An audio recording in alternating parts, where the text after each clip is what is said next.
इमरान खान यहाँ से जाएगा नहीं, इस मुल्क के गरीबों की महंगाई से जान नहीं छूटेगी। एक सेकंड जरा बेचैन क्यों, ये संजय कर ले उसके बाद। एक सेकंड जी संजय।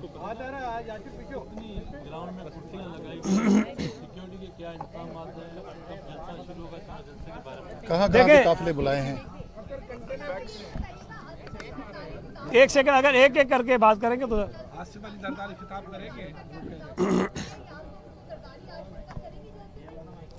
देखें, जलसे से पाकिस्तान पीपल्स पार्टी के चेयरमैन बिलावल भुट्टो जरदारी खिताब करेंगे।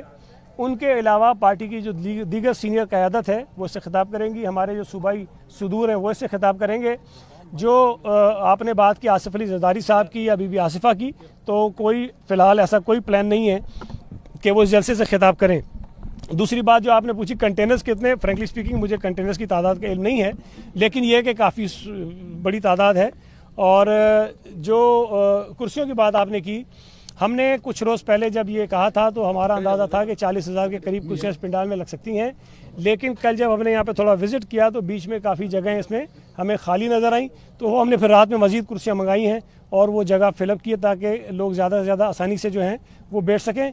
काफ़िलों की जो आप बात कर रहे हैं उनमें पूरे सूबे सिंध से तमाम डिस्ट्रिक्ट से काफ़िले आ रहे हैं और मुझे यकीन है कि ये बहुत बड़ा जलसा जो है वो होगा, इसलिए कि माजी में जो पिछला जलसा हुआ था 18 अक्टूबर का लास्ट ईयर, उसमें पाकिस्तान पीपल्स पार्टी कराची ने सिर्फ पार्टिसिपेट किया था, बाकी इजला से लोग नहीं आए थे। वो अलग बात है कि कोई कारकुन खुद से कहीं से आ जाते हैं, लेकिन बाकायदा जुलूस जो हैं वो नहीं आए थे। इस मरतबा पूरे सूबा सिंध के तमाम डिस्ट्रिक्ट से जुलूस ही आ रहे हैं।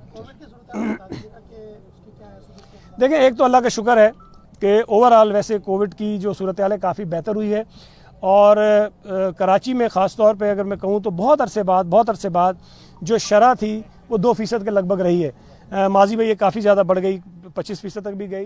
तो कोविड का जो इशू है वो काफ़ी इस वक्त ठीक भी है, इसलिए आपने देखा होगा कि हुकूमत सिंध ने जो रिस्ट्रिक्शंस थी बहुत सारी बिजनेसेस पे उनको भी नरमी की है, लेकिन उसके साथ साथ हमने बहुत बड़ी तादाद में मास्क अरेंज किए हैं, पानी की बोतल्स अरेंज की हैं, सैनिटाइजर्स अरेंज किए हैं, जो पिंडाल में दाखिल होने वाले जो शुरका हैं उनको दिए जाएंगे। थैंक यू जी। एक सेकंड ठीक है यार, आज का ये प्रोग्राम शोधा की याद में रखा गया था। क्यों चाहिए? देखें, उनकी बरसी क्यों नहीं मना रहे? बात यह है कि हर शख्स को ये हक है कि वो कहे कि वो कराची के बेटे थे, लेकिन हकीकत यह है कि वो जब शहीद हुए तो उस वक्त पाकिस्तान को बने मुश्किल से 3.5-4 साल हुए थे। तो लियाकत अली ख़ान की पैदाइश कराची की नहीं थी, तो बहरहाल वो पूरे पाकिस्तान के थे, वज़ीर आज़म थे। उनकी शहादत भी कराची में नहीं हुई, सबको पता है, पिंडी में हमने तो बचपन में पढ़ा था। बाकी बहुत सारी चीज़ें बचपन में पढ़ी या भूल जाते हैं, लेकिन ये चीज़ें हम नहीं भूलते, इसलिए कि बार बार इसका तस्करा होता है, हर साल इसका तस्करा होता है। लेकिन PTI में नालायकी किसी हद तक महदूद नहीं है। PTI में मुकाबला होता है और मुकाबला इस बात का होता है कि सबसे बड़ा नालायक कौन है, और मुकाबला इस बात का होता है कि सबसे बड़ा कम इल्म कौन है।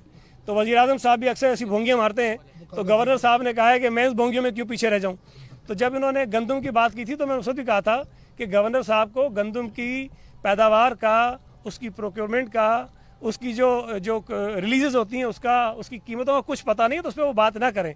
तो अब तो मुझे कहना पड़ेगा कि गवर्नर साहब को सिर्फ गुजारिश ये है कि गवर्नर हाउस में बैठें, चाय पिएं, लोगों से मिलें, लोगों को थोड़ा बेवकूफ़ बनाएं कि तेरे को फोकल पर्सन बना रहा हूँ, तेरे को एडवाइज़र बना रहा हूँ, ये काम करते रहें। बाकी तारीख पे बात ना करें, पाकिस्तान की सियासत पे बात ना करें, बदनामी होती है। गवर्नर का ओहदा एक बहुत बड़ा ओहदा है, आइनी ओहदा है। ये तमाशा पाकिस्तान का पूरी दुनिया में बनता है कि वज़ीर आज़म कहे कि जर्मनी जापान की सरहदें मिली हुई हैं, वज़ीर आज़म कहे कि हज़रत ईसा का तस्करा नहीं है तारीख में, वज़ीर आज़म कहे कि पाकिस्तान में 12 मौसम है। पता नहीं अजीब अजीब किस्म की बातें करते हैं ना, तो इससे बदनामी मेरे मुल्क की होती है।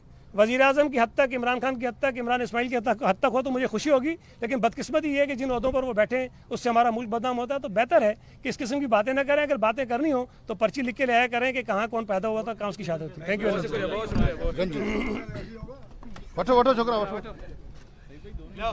यू।